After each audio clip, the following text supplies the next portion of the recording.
आज हम होम्योपैथिक स्रोत सामग्री के जरिए आर्जेंटम नाइट्रिकम यानी सिल्वर नाइट्रेट को थोड़ा गहराई से समझेंगे। स्रोत बताते हैं कि ये उन लोगों के लिए खास हो सकता है जो मतलब दिखने में दुबले पतले सूखे से लगते हैं और अपनी उम्र से ज्यादा बड़े दिखते हैं। बिल्कुल। और एक दिलचस्प बात जो इन स्रोतों से उभर कर आती है वो है इनका मानसिक स्वभाव। किसी खास मौके से ठीक पहले, जैसे मान लीजिए कोई फंक्शन है या कोई मीटिंग है, उससे पहले घबराहट होना और यहाँ तक कि दस्त लग जाना। हाँ, ये एंटीसिपेशन वाली बात, मतलब पहले से होने वाली चिंता, ये काफी अहम लगती है। बिल्कुल। और साथ ही समय जैसे बहुत धीरे बीत रहा हो ऐसा महसूस होता है। इसलिए हर काम में बहुत जल्दी रहती है, तेज चलने की इच्छा होती है। अच्छा, तो ये तो हुई मानसिक बात। और शारीरिक तौर पर ये दुबलापन, क्या ये कोई खास तरह का है? हाँ, स्रोत बताते हैं कि शरीर, खासकर पैर, वो साल दर साल दुबले होते जाते हैं। एक और अजीब सी बात है, ताज़ी हवा की बहुत इच्छा होती है।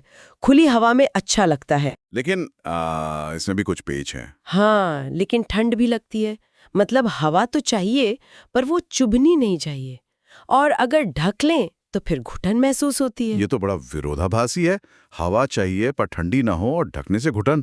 अच्छा, और खाने पीने में मैंने सुना है मीठे का कुछ खास रोल है। हाँ, ये तो एक बहुत बहुत बड़ा लक्षण माना जाता है। मीठा खाने की तेज इच्छा, बहुत ज्यादा। लेकिन मीठा खाते ही दिक्कतें शुरू। खासकर बच्चों में देखा गया है कि मीठा खाने से दस्त लग सकते हैं। और पाचन का क्या, मतलब आमतौर पे पेट कैसा रहता है? पाचन में भी दिक्कतें हैं। लगभग हर बार खाने के बाद डकार आना, पेट हमेशा हवा से भरा हुआ सा महसूस होना, ये आम है। और अगर दस्त लगते हैं तो आपने कहा बच्चों में मीठे से होते हैं, बड़ों में भी, और उनका कोई खास पैटर्न? हाँ, बड़ों में भी हो सकते हैं मीठे से या वैसे भी, और उनका रंग और ढंग खास होता है। स्रोत बताते हैं कि दस्त हरे रंग के होते हैं, जैसे कटी हुई पालक नहीं होती वैसे। अच्छा, कटी पालक जैसे हरे। हाँ, और साथ में बहुत आवाज करने वाली गैस पास होती है। समझ गया। और गले में भी कुछ खास होता है। गले में एक अजीब सा लक्षण है, निगलते समय ऐसा लगना जैसे कोई फांस चुभ रही हो, कोई नुकीली चीज। अच्छा, तो ये मीठे वाली इच्छा और उससे जुड़ी परेशानी, पेट में हवा, हरे दस्त, गले में चुभन, ये पाचन तंत्र से जुड़े मुख्य बिंदु हो गए। हाँ, कह सकते हैं। सिर दर्द के बारे में भी कुछ खासियत है? आपने मानसिक मेहनत का जिक्र किया था। हाँ, कई तरह के सिर दर्द का वर्णन मिलता है, लेकिन अक्सर ये या तो दिमागी काम करने वालों में होते हैं या पेट की गड़बड़ी से जुड़े होते हैं।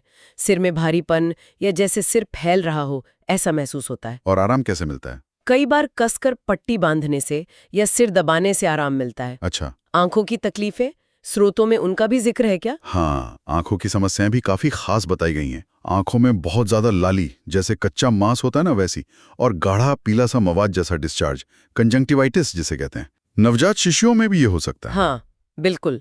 ऑफ्थेल्मिया नियोनेटोरम जिसे कहते हैं, जिसमें बहुत ज्यादा पस जैसा डिस्चार्ज होता है और पलकें बुरी तरह सूज जाती हैं। और इसमें भी वो हवा वाली बात है। हाँ, आंखों पर जोर पड़ना, खासकर अगर गर्म कमरे में कोई बारीक काम कर रहे हो जैसे सिलाई, तो तकलीफ बढ़ जाती है।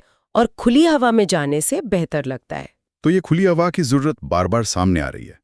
शरीर के दूसरे सिस्टम्स पर क्या असर बताया गया है, जैसे यूरिनरी या नर्वस सिस्टम? यूरिनरी सिस्टम में दिन में या रात में सोते हुए भी अनजाने में पेशाब निकल जाने की शिकायत हो सकती है। पुरुषों में इरेक्टाइल डिसफंक्शन की बात है, जहां मतलब कोशिश करने पर इरेक्शन फेल हो जाता है। और महिलाओं में? महिलाओं में चलने या किसी गाड़ी में बैठने पर गर्भाशय के आसपास चुभन महसूस होना, या फिर इंटरकोर्स के दौरान दर्द और उसके बाद योनि से ब्लीडिंग होना। और नर्वस सिस्टम? वो लड़खड़ाहट वाली बात है। और पैरों में बहुत ज्यादा कमजोरी या कंपन महसूस होना।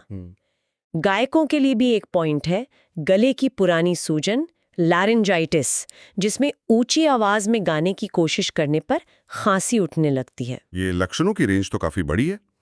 अब आते हैं मोडालिटीज पर, मतलब किन चीजों से आराम मिलता है या तकलीफ बढ़ती है। ये बहुत जरूरी होता है होम्योपैथी में। बिल्कुल।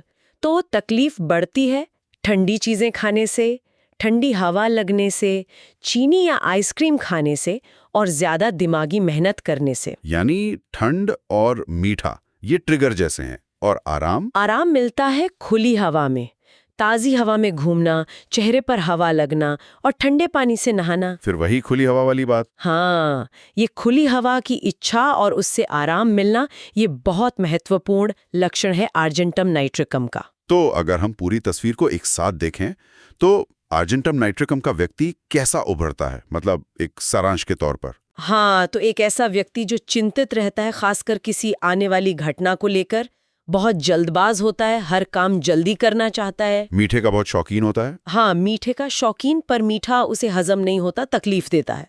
जिसे कुछ खास तरह के सिर दर्द होते हैं, आंखों की दिक्कतें होती हैं, पेट में हवा भरती है, हरे दस्त होते हैं। और सबसे जरूरी, खुली हवा की तेज इच्छा होती है और खुली हवा में उसे आराम मिलता है, भले ही ठंड लगती हो। बिल्कुल सही। ये एक मोटी मोटी तस्वीर है। स्रोत ये भी बताते हैं कि ये नेट्रम यूरियाटिकम जैसे कुछ और उपायों से भी जुड़ा है, जैसे सिल्वर नाइट्रेट यानी आर्जेंटम नाइट्रिकम से जलने के अगर बुरे प्रभाव हों तो नेट्रम्यूर उसके लिए उपयोगी हो सकता है। अच्छा, तो इस पूरी चर्चा से एक बात जो मुझे सोचने पर मजबूर कर रही है वो ये है कि कैसे लंबे समय तक चलने वाला मानसिक तनाव या दबाव, जैसा कि स्रोत भी इशारा करते हैं, वो इतनी अलग अलग तरह की शारीरिक शिकायतों को जन्म दे सकता है। सिर दर्द से लेके पेट की गड़बड़ी और नर्वस सिस्टम की कमजोरी तक। ये कनेक्शन वाकई बहुत गहरा है। हाँ, ये मन और शरीर का जुड़ाव और कैसे मानसिक स्थिति शारीरिक लक्षणों में बदल सकती है, ये आर्जेंटम नाइट्रिकम के अध्ययन में साफ दिखता है। इस पर आगे भी विचार किया जा सकता है।